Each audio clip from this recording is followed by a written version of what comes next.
L'impression multicouleur est devenue quasiment une norme ces dernières années et on peut le remarquer de plus en plus avec tous les fabricants qui proposent désormais leurs propres solutions avec des systèmes AMS, CFS ou Ace Pro en tout genre. Mais le véritable problème de ces technologies, c'est qu'aujourd'hui, elles génèrent énormément de déchets. C'est pour ça qu'aujourd'hui, on se retrouve pour la review de la Snapmaker U1, la première tool changer accessible qui a comme promesse la grande réduction de déchets.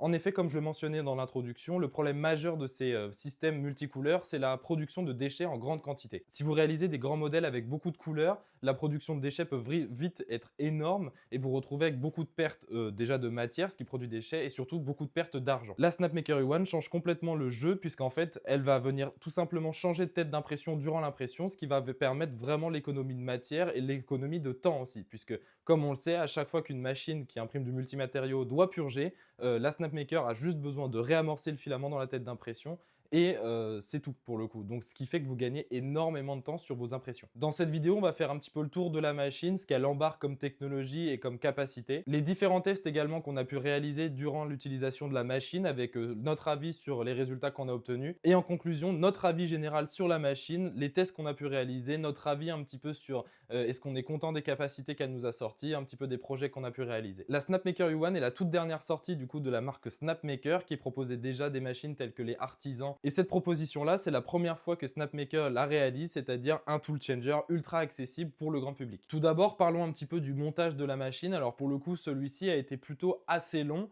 En effet, il y a quand même pas mal d'éléments à venir installer par nous-mêmes. Donc, je pense notamment au support de bobine présent sur le côté de la machine, ou pareil, les câbles PTFE avec les guides et les différents câbles de communication, pareil, qui n'étaient pas forcément installés de base, donc on a dû faire nous-mêmes. Ce qui est normal, hein, ce qui est complètement prévu dans l'installation du kit initial. Il y a aussi le placement des têtes, donc franchement, devoir placer la tête sur son petit support à l'arrière, ensuite venir allumer la machine, que cette dernière se calibre. En réalité, ça a quand même pris un certain temps à se faire, mais grâce aux documentations que Snapmaker nous fournit, qui sont super claires pour le coup, vous pouvez très largement vous en sortir, que ça soit votre première machine ou non.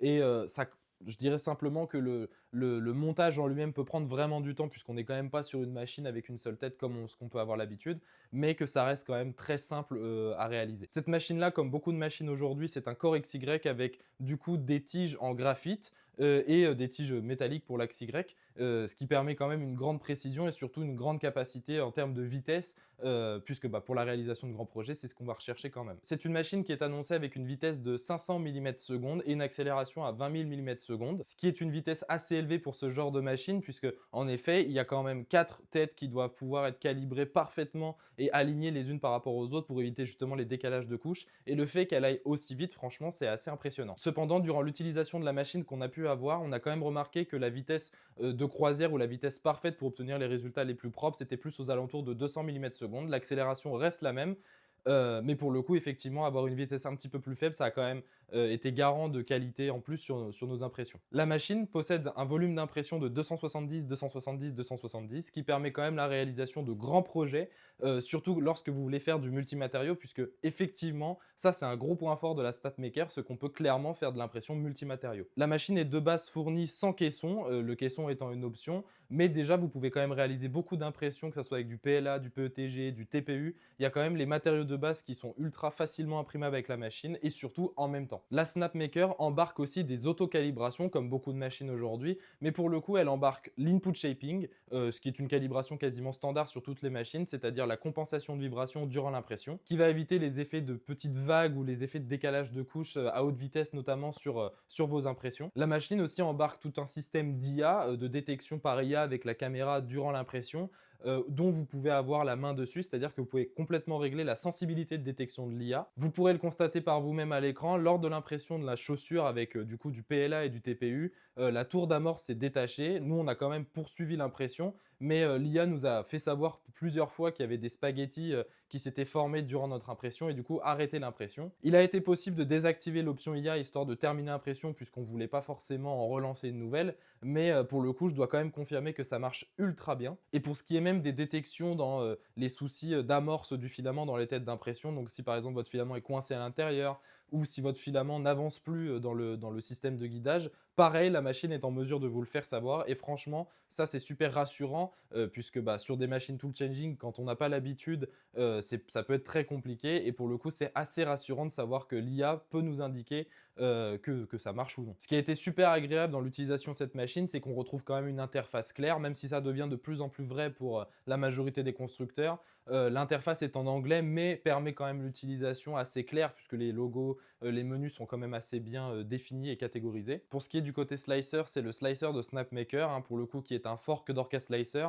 Donc pareil, pour ceux qui ont déjà l'habitude de travailler sur Orca ou sur Bamboo ou d'autres, vous ne serez clairement pas dépaysé. Vous avez aussi la possibilité de synchroniser votre machine avec le slicer ou avec l'application téléphone SnapMaker, ce qui est super utile pour pouvoir surveiller ou manager vos impressions pendant qu'elles sont en cours. Pour parler un peu plus en détail de la machine et surtout qu'est-ce qui fait son gros point fort à cette machine, on va pouvoir parler du système SnapSwap. Ce système-là, c'est l'appellation que SnapMaker a pour dire que c'est le tool changing, donc c'est-à-dire que comme je le disais, durant l'impression, la machine va venir changer de tête d'impression pour pouvoir changer de couleur, ce qui va grandement réduire les déchets, le temps d'impression et surtout ce qui va vous permettre l'impression multimatériaux. Et ça, pour le coup, peu de machines aujourd'hui le proposent, en tout cas dans cette gamme de prix-là, et c'est super intéressant. Le multimatériau, c'est vraiment ce qu'il y a de plus intéressant sur cette machine, hein, puisqu'on peut réaliser l'impression de TPU, PETG, PLA en même temps, c'est vraiment un énorme point fort. Au-delà du fait aussi qu'on peut imprimer des multicouleurs en même temps, donc faire des projets tels que le petit dragon que vous voyez juste ici. Mais surtout, ce qui est intéressant et ce pourquoi c'est possible, c'est que la machine embarque aussi des extrudeurs Direct Drive, hein, donc qui facilitent forcément l'impression de matériaux techniques, comme je le disais, comme le TPU. L'autre point fort sur lequel je veux absolument appuyer aussi, c'est la réduction de déchets, comme je vous en parlais au départ, puisqu'en réalité, la machine n'a vraiment que 3 moments où elle vient créer du déchet. Les 3 moments en question, pour le coup, ça sera au moment où vous chargez votre filament pour la première fois. En effet, bah, elle est obligée de purger la buse hein, pour éviter les dépôts d'autres matériaux, donc ça, jusqu'ici, c'est normal. Le second moment où la machine peut produire du déchet, et ça va dépendre de vous, c'est lorsque vous lancez une impression, vous avez le choix de choisir la calibration de débit par vous-même, donc c'est-à-dire que la machine va pouvoir calculer en fonction du matériau que vous lui avez chargé le bon débit à avoir pour assurer une qualité d'impression parfaite.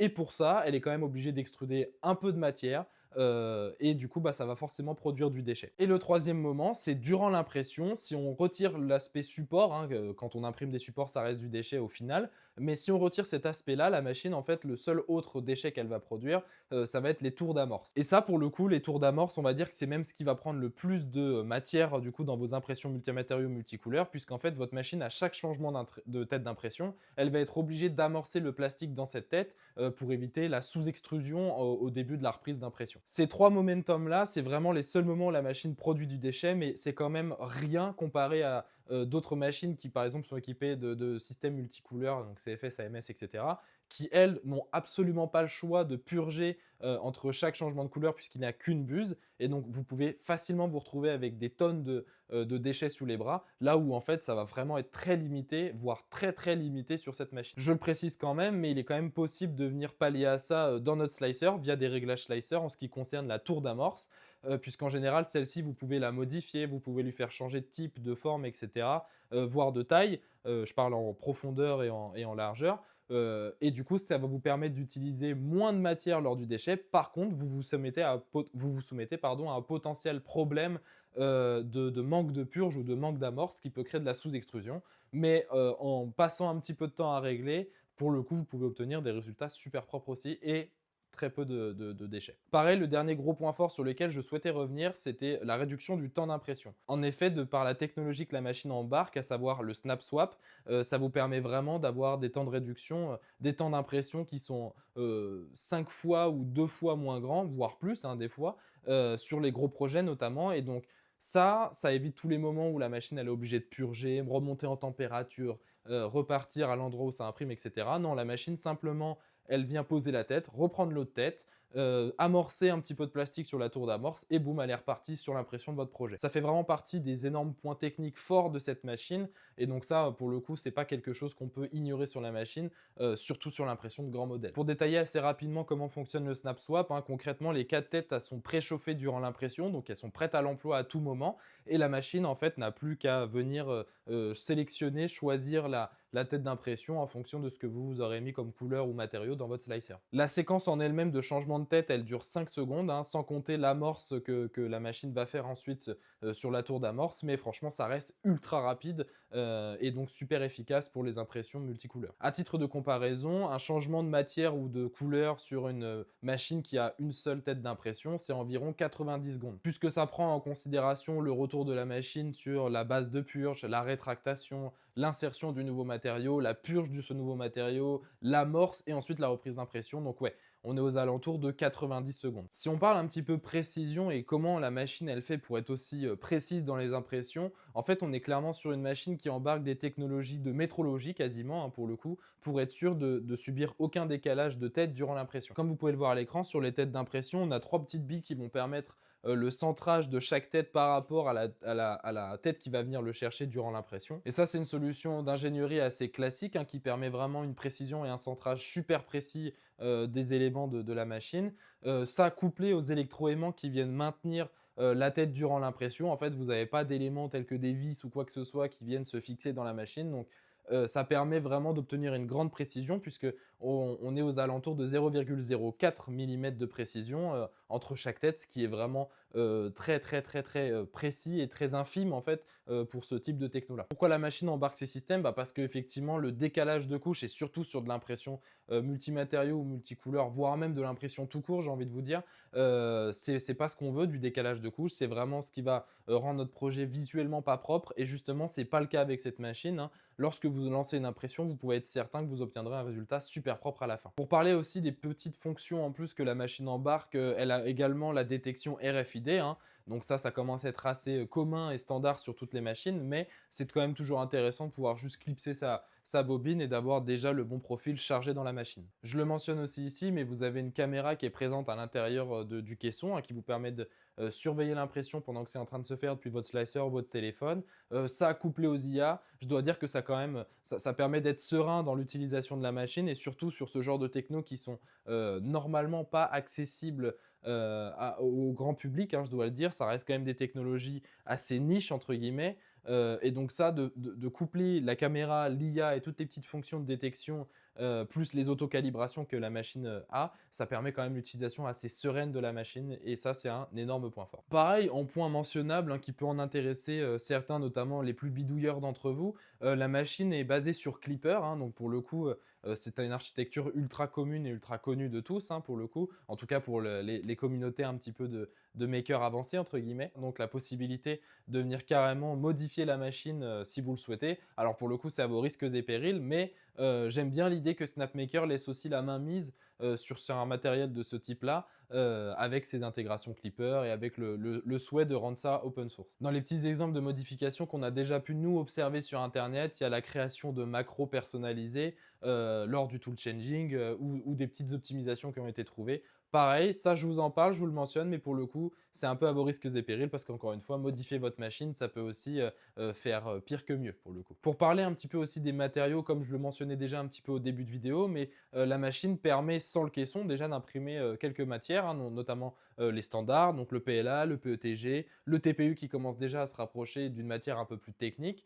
Ça, c'est sans le caisson. Mais pour le coup, vous avez la possibilité de rajouter le top case, hein, qui est une option qu'il faut rajouter en plus et qui là vous permet aussi l'impression de matériaux beaucoup plus techniques, donc ABS, ASA, PETG et même des matières beaucoup plus techniques que ça puisque les Houghton permettent une montée en température jusqu'à 300 degrés, donc ce qui permet vraiment l'impression d'une très grande gamme de filaments. Vous le verrez tout à l'heure, mais nous on a réussi à imprimer du PETG-CF, ce qui n'était pas forcément gagné au départ, mais qui pour le coup, couplé au TPU, nous a donné des résultats super intéressants. On peut vraiment réaliser des impressions multimatériaux, multimatières avec cette machine, et là on va pouvoir l'observer ensemble avec les différentes impressions qu'on a pu réaliser avec la machine. Alors, il n'y a pas toutes les impressions qu'on a réalisées. On a gardé celles qu'on trouvait le plus intéressantes ou le plus parlantes pour vous, notamment dans un premier temps les charnières qu'on peut voir. Les charnières, elles ont été imprimées, comme je le disais, en PETG-CF pour la partie dure, donc la partie qui est fixée, et la charnière, la partie coulissante flexible entre guillemets a été faite en TPU. Pour le coup, vous pouvez le voir, c'est quand même de très bonne qualité. On n'a pas eu forcément de problème de liaison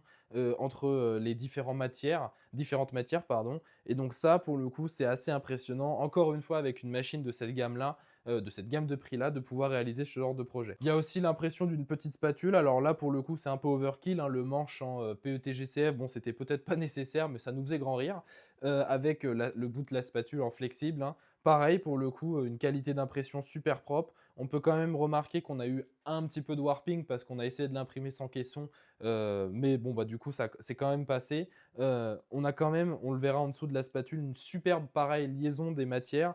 Il y a pas de bavure, il y a pas d'écart, il y a pas un refus des 2 matières de fusionner, donc ça, c'est pareil, c'est super important et super propre et une belle finition que seule cette machine permet, en tout cas dans cette gamme de prix-là. Vous allez retrouver le petit dragon, ça c'est le modèle test, pareil, qui est pas sorti en très longtemps, qui pour le coup est de très bonne qualité. Là, ça nous permet vraiment, de vérifier que nos matières et nos têtes sont correctement alignées, pardon. Vous avez pas de bavure, enfin franchement pareil, pas sorti en très longtemps, une superbe qualité d'impression et surtout ce qui m'a vraiment impressionné sur l'impression de ce modèle-là, ça a été de me rendre compte que je pouvais mettre à peu près n'importe quelle bobine à l'intérieur. L'autoflow calibration faisait en sorte que, l'impression était clean et que la machine compensait, d'elle-même les différences de débit qu'on pouvait avoir entre les différents matériaux. Parce que typiquement sur cette impression, on a du matériau translucide, du matériau silk, du matériau mat et donc là pour le coup, le fait qu'elle soit capable de compenser ça par l'autocalibration du flow, d'elle-même, c'est quand même assez impressionnant. Pareil en impression, multimatière, on a aussi retrouvé des impressions en PETG classique avec du TPU, ce qui a pareil marché, hein. Je me doutais qu'avec un PETG CF et un TPU ça marche. Il y a peu de chances qu'avec un PETG TPU, normal ça ne marche pas. Pour l'impression d'une petite roue, là pareil, on a vraiment une bonne liaison des 2 matières. Je suis assez, agréablement surpris du résultat parce qu'on est quand même sur quelque chose d'ultra précis, ultra flexible, qui pourrait clairement être utilisé, sur une voiture RC, hein, typiquement. Donc franchement, ouais, pas très, très, très agréablement surpris. La machine quand même m'a pas sorti ça en très longtemps, il me semble que le modèle a duré, 5-6 heures, pas plus, donc franchement super bien. Et pour finir, ce que vous avez sûrement déjà remarqué, qui est présent dans la machine depuis le début, l'impression de la chaussure. Alors pour le coup, celle-ci nous a pris, pas loin de 2 jours mine de rien. 2 jours pourquoi? Pour plusieurs raisons, puisque la première, ça a été que le modèle est assez grand, il y a des supports et surtout la machine a coupé l'impression, comme je vous le disais, la machine a coupé l'impression plusieurs fois, à cause des spaghettis qui se sont créés, à cause de la tour d'amorce. On peut voir que ça a fait quand même des petits défauts sur la pièce en elle-même, mais l'impression est quand même sortie. Alors j'ai pas pu l'essayer, hein, j'attendais la réalisation de cette vidéo justement pour pouvoir le faire et franchement j'ai été super, impressionné de la facilité à laquelle elle a imprimé le TPU et le PLA en même temps. Puisque oui, c'est des supports en PLA, en effet, bah, ça coûte pas cher, en général le PLA, donc en usage pour de l'impression de TPU, c'est super intéressant et surtout, bah, le TPU et le PLA ne se liant pas, bah, c'était parfait pour la réalisation des supports et faire des supports parfaitement détachables ultra facilement. Moi, j'aimerais beaucoup réaliser une vidéo sur les impressions, bimatériaux, trimatériaux, enfin l'impression multimatériaux au global et j'aimerais bien avoir votre retour là-dessus, savoir si ça pourrait vous intéresser qu'on en fasse une vidéo, savoir quels sont les réglages, quels sont les matériaux qui peuvent fonctionner ensemble, quels sont les cas d'application concrets qui pourraient être intéressants avec l'impression multimatériaux. Donc n'hésitez pas à me le faire savoir en commentaire si cette vidéo-là peut vous intéresser. Je dois quand même reconnaître que la machine est plutôt bruyante pour le coup, hein. Vous l'avez sûrement entendu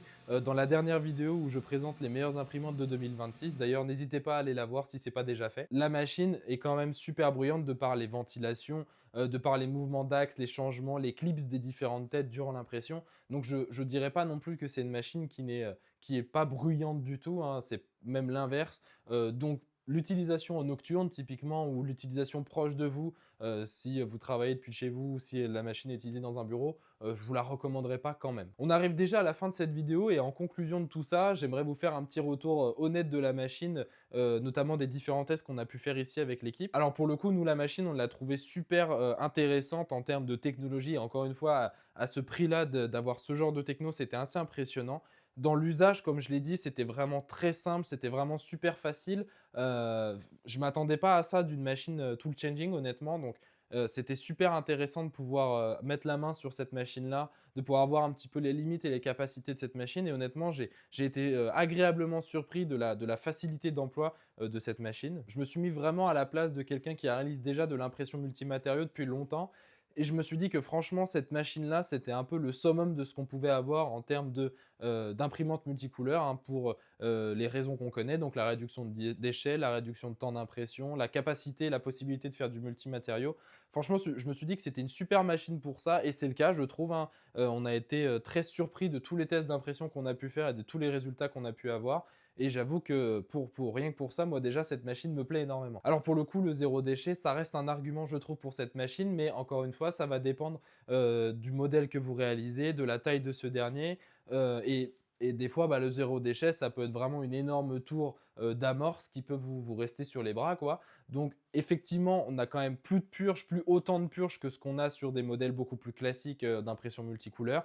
Cependant, on a quand même, des restes de déchets, on a quand même de la tour d'amorce et cetera. Donc c'est pas une machine totalement zéro déchet, mais c'est une machine qui s'en rapproche grandement. Pareil, j'ai été agréablement surpris, de la facilité d'usage, mais non seulement des, options de calibration et de détection par IA qu'on retrouvait dans cette machine. Pour le coup, le fait qu'elle soit capable de s'auto-niveler, de s'auto-calibrer, pareil, ça c'est assez standard. Mais ce qui m'a vraiment fait plaisir, et comme sur d'autres machines d'ailleurs, c'est l'autoflow calibration, où j'ai été super, super surpris que ça marche aussi bien.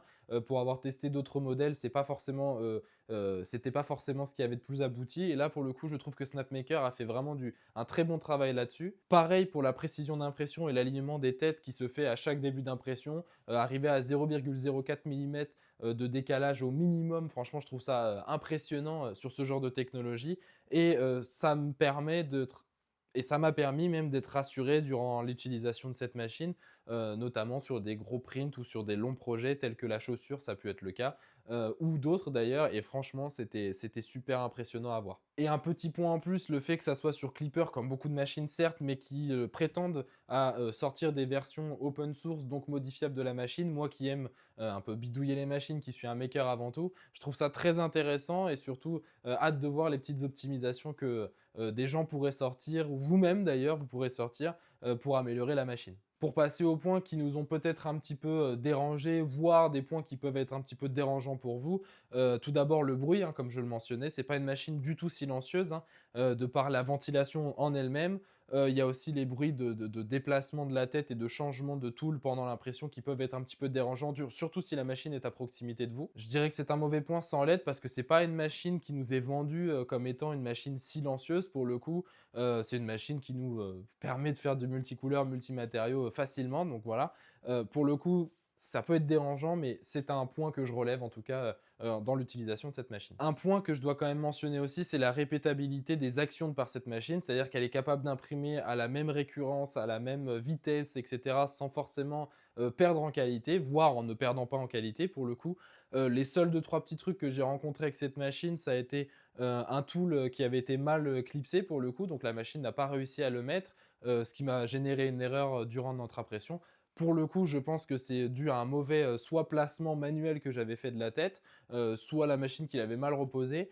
J'ai également eu, du coup les détections d'IA qui m'ont, stoppé plusieurs fois l'impression. C'est pas un mauvais point, mais c'est juste que ça m'a stoppé l'impression et je trouve par moments que c'était un peu trop sensible la détection, quoique je préfère que ça le soit trop que pas assez. Et j'ai eu quelques fois durant l'impression du TPU, des petits messages d'erreur parce que la machine n'arrivait plus à charger, le TPU d'elle-même dans la tête d'impression.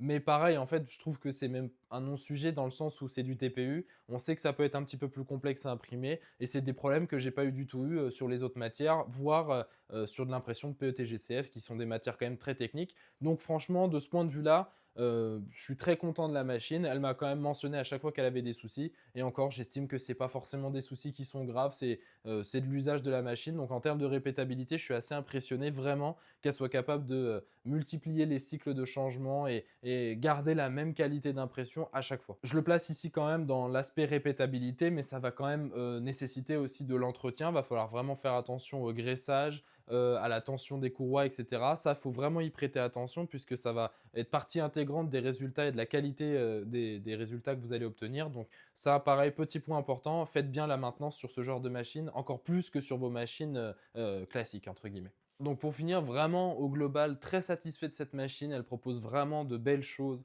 une utilisation très sereine surtout pour ce genre d'équipement encore une fois. Je dirais en plus qu'elle se place dans une gamme de prix qui est jamais vue pour ce genre de technologie de tool changing avec le snap swap et toutes les intégrations IA. Franchement, je trouve ça super intéressant. On est quand même sur des machines qui vont nous faire gagner du temps d'impression, de la matière, etc. Donc très intéressant pour vous la réalisation de projets multimatériaux. Et en plus, si on cloisonne complètement la machine via une option, effectivement, ça c'est un point noir de la machine, mais déjà la machine nous permet vraiment des grosses réalisations, de belles réalisations sans ce caisson, mais avec le caisson, ça peut être encore plus poussé, notamment sur de l'impression technique. Et donc ça, pour ça, j'apprécie énormément cette machine. Maintenant, si cette vidéo vous a plu, n'hésitez pas à nous le faire savoir en commentaire, si vous possédez déjà une Snapmaker ou si vous considérez l'idée d'en avoir une. En tout cas, on espère vraiment que cette review vous aura plu. Nous, on est vraiment très content d'avoir pu vous proposer la review de cette machine-là. Alors, c'est vrai qu'on l'a fait un petit peu après tout le monde, mais on a vraiment décidé de poursuivre les tests assez longuement sur cette machine.